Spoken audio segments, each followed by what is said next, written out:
What's going on, guys? I'm back with some more NFL fantasy football for the 2012 NFL season. I'm previewing you guys my Week 3 matchup, but first getting around to showing you guys my Week 2 matchup, in which I had a very good week offensively, a week I thought I had a very tough matchup against, but I had Victor Cruz and Vernon Davis help step up for me. Drew Brees got me 26 points. Here is my team I had last week, 111.6 points. We have custom scoring. I think it's 20 points, nets you 1 point for a quarterback, and we also do decimals. I like it a lot more than standard scoring, so that's what I'm used to. And here's my opponent last week, who had Tom Brady, Stephen Ridley. He had Reggie Wayne play well, and pretty much all his players did pretty well, but my players just played better, and he had some guys on his bench that actually, if he played 2 players on his bench, he could have beaten me. But I was worried about his lineup a little bit because he had some great players, and I wasn't sure if some of my players would step up in the way that they would, but they definitely did. And one of the late changes he made to his roster was starting Alfred Morris over Percy Harvin, and in the end, it wasn't a huge differential in points, although Percy Harvin was the better option. Here's my bench last week.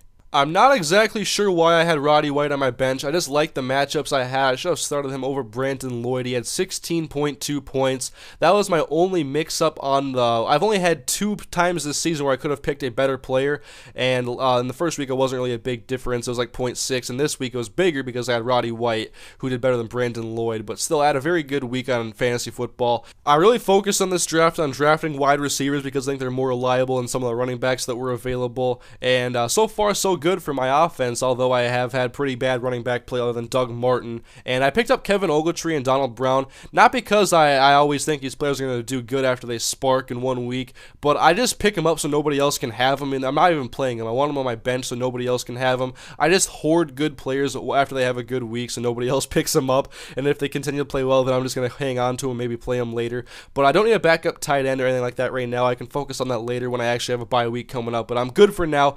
And here is my opponent's bench from last week. He had Trent Richardson, Percy Harvin, DeAngelo Williams. He had his bench players play very well, and if he would have played, I believe I did the math earlier, and if he would have played Trent Richardson and DeAngelo Williams, he would have beaten me by 0.2. So I guess he could have beaten me this week, but I also could have played a better player in the same situation. I could have played Roddy White instead, so I guess you have to offset that, and I beat him pretty handily after I thought I'd have a run for my money this week, but I got a 20-point victory, and I'm 2-0. And I will try to move to 3-0 this year with this matchup I have. I'll show you guys my opponent's team in a second. But this is my team. I'm going to be playing Roddy White definitely this week against that San Diego secondary. I have Antonio Brown against Oakland. I have Victor Cruz with Noakim Nicks against Carolina. I have Vernon Davis against that Vikings defense. I love my matchup this week. I think I'm going to have a big victory. I'm not even predicting a close victory. I predict 20 points or more I'm going to win by. And I'm going to show you guys my opponent's team here right now.